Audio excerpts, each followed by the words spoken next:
Boom. What is up, everybody, and welcome back to a new Flow video. It is your host, Jacob Tucker, your favorite developer of all time. And in this video, we're going to be talking about how to secure your admin signature on a backend. So this video is following a previous video that I did where I was talking about how to multi-sign a transaction, one with a signer on the front end and one with a signer on the back end. And the issue that we were exploring was we wanted to make it so that on our front end, the fcl.auths, who is the user that's logged in through Blockdo, is, for example, the proposer or the authorizer or payer or whatever it may be, but that we have a second signer who's the admin on some backend, but we don't have access to their private key. And so our solution was to make an API where we would send a request to /sign. The admin would take in the signable. The admin would sign the message, and then it would return the signature to the front end. Now, the issue with that that we talked about in the previous video is that if that's the case, then anybody could just say, hey, admin, give me your signature, and the admin would just sign it. And obviously that's really bad, because if I want to make a transaction that withdraws 1 billion flow token from the admin's account, I could just send that to the admin, have the admin sign it, and then I could just hack their whole account, right? So we basically want a system of securing or having the admin know what they're signing before they actually sign it. And so that's what we're going to talk about in this video. So I've already loaded up the sample web page that we were using in the last video. So let me go ahead and just sort of run through what we've done already. And I've also loaded up our server, which is right here. So let's go ahead and take a look at really what's happening here. So in our assign function, we're just console logging hello, we're on the back end, and then we're console logging the signable. Then we're signing it and returning the signature, right? So let's go ahead and actually run this multi-sign transaction here. Let's click on, is it gonna load? Oh, it's because testnet's down. All right, well, we'll come back when it's back live. All right, we are back and better than ever. Testnet should be live again. So actually what we can do is go ahead and run the multi-sign transaction, and it will come up with a prompt here and we can approve it. And then let's actually go to our terminal and look. So this is, remember in the code here, we're logging the signable object. So this is, the object that's getting passed through the authorization function. We can actually, let's take one look at that before we keep going. So in the server authorization function, where we're requesting the authorization, it's the signing function is taking in the signable and it's passing it to the backend here. In get signature, we're passing the signable, and then we're just simply passing the signable through. So inside of main.js, and by the way, this is all coming from the previous video, that's why I'm sort of rushing through it. But then we console.log the signable here. And so if we go to our terminal, we can see the signable object right here. So it's an object that whatever has this stuff. It has the message that we should be signing, right? So .message with this thing, this is the hexadecimal string. We can see right here that that's what we're signing, the signable.message, right? So that's what the admin is signing. And there's some other stuff here, right? There's an address, there's a key ID, like what public key we're using. There's arguments. We can actually look at the arguments somewhere down here. So there's no arguments here, but I think it's because we're actually not passing in any. Yeah, so we're actually not passing in any arguments. That's sort of why. But we can keep looking through here, and another thing that's cool is we can look at the transaction code, or the transaction code right here, where it says cadence. So what we could do is we could compare, on our backend, right? So let's say that on our backend we're expecting this transaction to happen, right? So let's go ahead and say const transaction code equals, and we can just copy and paste our transaction code like so. So what we could do is we could say, if, for example, transaction code equals signable.cadence, right? If this is true, then we should execute the sign function like so, sign it and then return the signature. And we could even do this type of thing where, so if the transaction code that's defined here equals the signable.cadence, which is what it's telling us is the transaction code right here, then we can execute the sign and return the JSON, right? And if it's not, else, then what we can just do is I'm going to paste in this piece of code that just says, if it's not, then return res. That's like a return the 500 error that just says script code is not supported, right? So easy enough. But think about the problem with this, right? And actually, I made a previous video where I made this mistake, and someone corrected me. So thank you to whoever did that. But the point here is the problem with this is that, well, what we could do is just fake this, right? Because we could send in a message that is like withdraw 100 tokens from your account, and then we could pass in like a false cadence prop here that equals this. And what would happen is it would say, okay, they're equal, and then the admin would sign a really bad message that they don't want to sign. So how do we actually get the transaction code from the message itself? And that's what we're going to go over in this video, so that this is completely secure and the admin knows exactly what it's signing. So in order to do that, let's go to our server here and let's npm install RLP. So I've already done this, so it's going to be really quick, but you're going to npm install RLP. And the reason we're doing this is because this message here, so this is a little out of my expertise, but I understand this a little bit, so I'm going to try my best. But basically, this message is a hexadecimal string. So hexadecimal just means it has a bunch of like letters and numbers in it, but no like weird characters, right?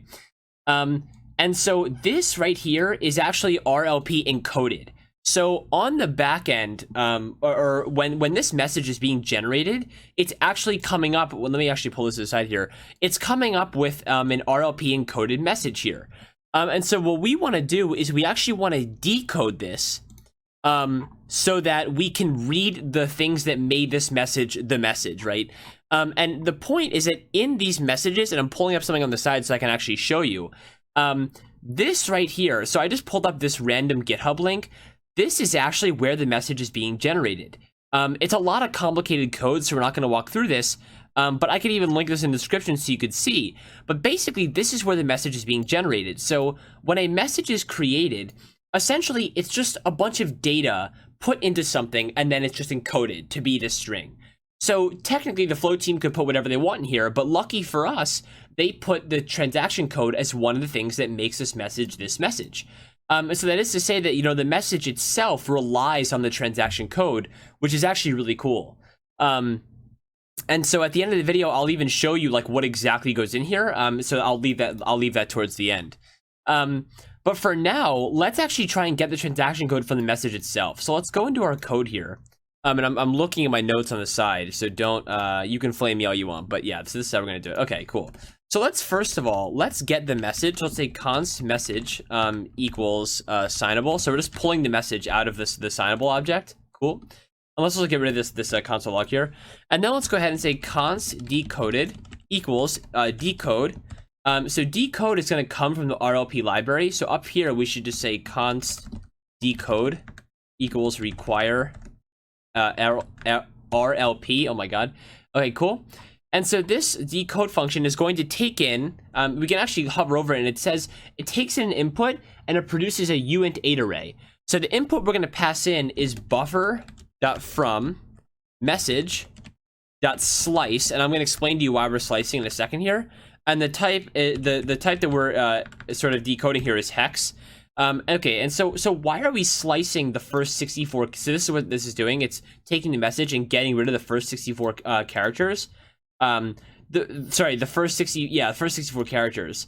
The reason it's doing that is because if we actually go to this code here, again, this is really complicated code, but what's happening is the Flow, the Flow team actually appends 32 bytes, so this 32 here, 32 bytes worth of data to the left side of the message, and that's the transaction domain tag. But we want to get rid of that because we want to read the cadence code, and so we'll see that getting rid of these 32 bytes is actually really helpful for us to read the code here. So because we want to get rid of the left 32 bytes of the message, what we do is slice 64 characters out of the message, and that's because this message is a hexadecimal string. And so what that means is like if you know hex, each pair of characters is 1 byte. So we want to get rid of 64 characters so we get rid of 32 pairs, which is 32 bytes. So that's going to get rid of the domain tag right here. Awesome. Now, the next thing we're going to want to do is we're going to take this decoded. You know what we could actually do? Let's just console.log decoded. Console.log decoded so that we can look at it, and we'll do that together. So decoded, and then we'll just like return so that like we don't do anything stupid. So let's go ahead and look at this decoded here. So let's go ahead and restart. Oh, not npm install again. Oops. Let's restart our server. Let's go back to our web page here, and let's refresh the page and run Multisign Transaction. So let's confirm. Let's go to our terminal, and we can see Okay, I guess I just glitched out for a sec. But if we go to our terminal, look, this is what's being logged. So it's a bunch of like weird buffer stuff with a bunch of like bytes in here and all this crazy stuff, right? So all these hex strings. But what's actually in here is a bunch of really helpful data. So let me pull up something. So this is right here. This is docs.unflows.org/access-apis/#transaction. And what this does is shows you what exactly is in the message. So it shows you message transaction. So this is the message for the transaction. The first thing is the script. The second thing is the bytes arguments. The next thing is the reference block ID, the gas limit, all this stuff, right? The important part to note here is that the first thing is the script. So this is the cadence code right here. So now that we've gotten rid of the left 32 bytes here, we can actually access the first thing, which should be the cadence code.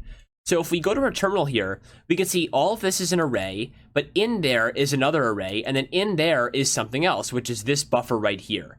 And this buffer should be exactly what we need for our cadence code. And then this right here is the transaction arguments, which you'll see is, if we go to here, is the next thing. So the transaction arguments. Now, of course, because we're running a transaction that has no arguments, right? So there's nothing inside of here. This will be an empty array. So there's nothing in there. So that makes sense.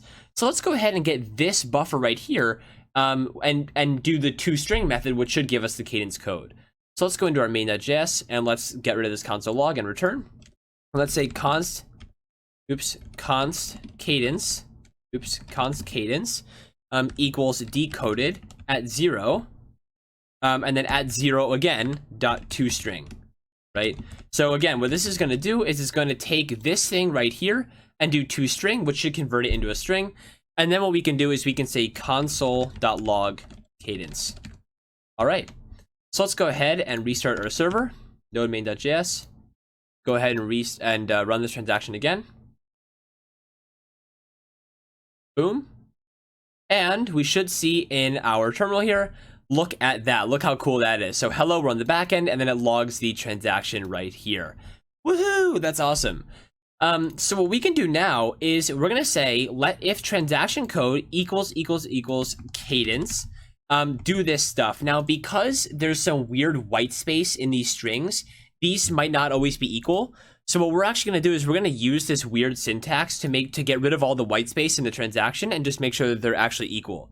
So .replace, we're going to use .replace, and then we're going to use this weird syntax here to get rid of white space. So I got this off Stack Overflow and whatever. So don't make fun of me again.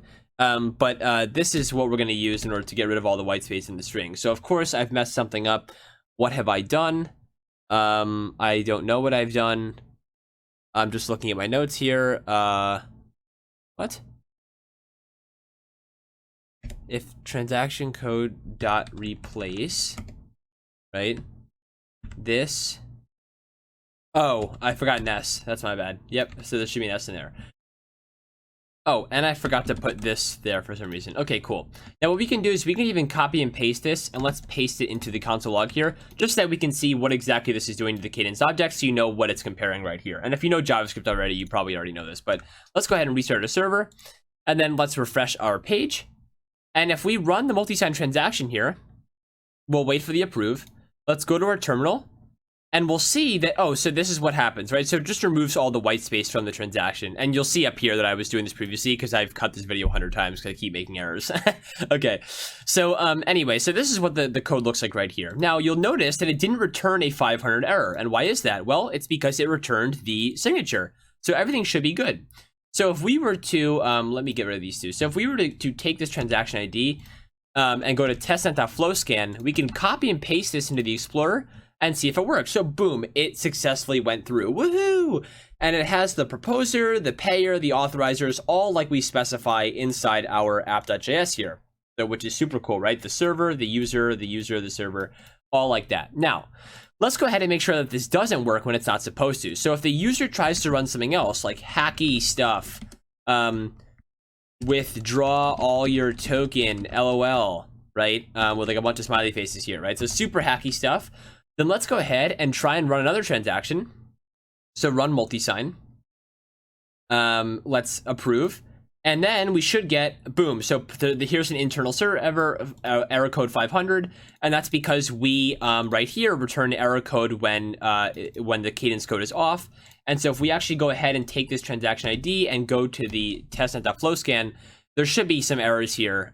Okay, so look, it's not even, okay, so it didn't even go through, right? Because it was never signed, whatever. So it didn't work, basically. Cool.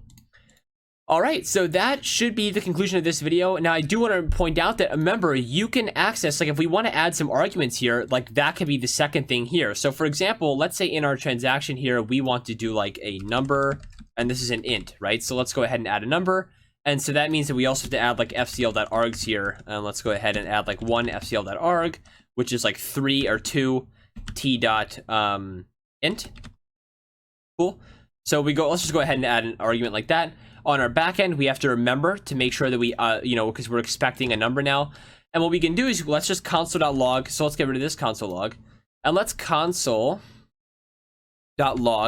arguments. So arguments, we're going to get right here. So const arguments equals decoded at 0 and then at 1, because it should be the next thing, .toString, I think. I'm not entirely sure if this is going to work, but let's try it out. So yeah, let's just try this out. I literally have no idea if this is going to work, but it should, because the next thing here is arguments. So if the flow gods love me, this will work right now. So let's run Multisign Transaction. Let's go ahead and approve.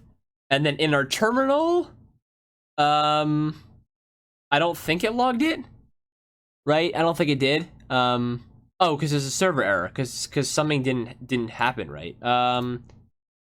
Okay, why is that? So why is this not liking it now? Oh, because I kept the hacky stuff in there, so that's why. So all right, let's go ahead and try this again, because it can remove the hacky stuff. LOL. And then let's run this again, and let's approve. Okay, so hopefully we don't get. We got another error here. Why is it giving us an error? What's wrong?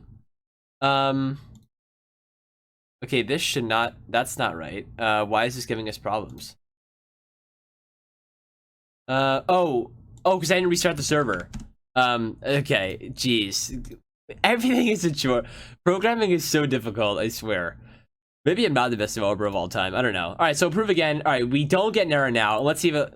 Oh my... Yes, it logged the arguments. Oh my god, I'm so happy. I was so worried that wasn't going to work. Okay, so you'll notice that the next thing here, right? So it's told us the arguments here, and we logged the next thing, which was, at 0, at 1, and look, it logged the arguments here. So, woohoo! It shows the arguments now. Don't make fun of me because of the dab. Okay. Yeah, so, and just for the record, you can also access other stuff, like who's the payer, who's the authorizer, stuff like that. So if you want to know, like, who's supposed to be authorizing this, you get the point. There's a lot of stuff you can put here, the author key, and you can play around with it. Like I said, if we were to, you can just console.log decoded here. Let's get rid of the other two console logs. And you can start making some guesses. So if we reload the server here, run another transaction, this is the last thing I'm going to do, and we run this multi-sign transaction, you can start making some guesses. If you look at this code, see all this buffer stuff, like this is the cadence code, this is the arguments, this is the next thing. So what's the next thing? The block ID, right? I'm assuming this is the gas limit. Then the proposal key is this thing right here.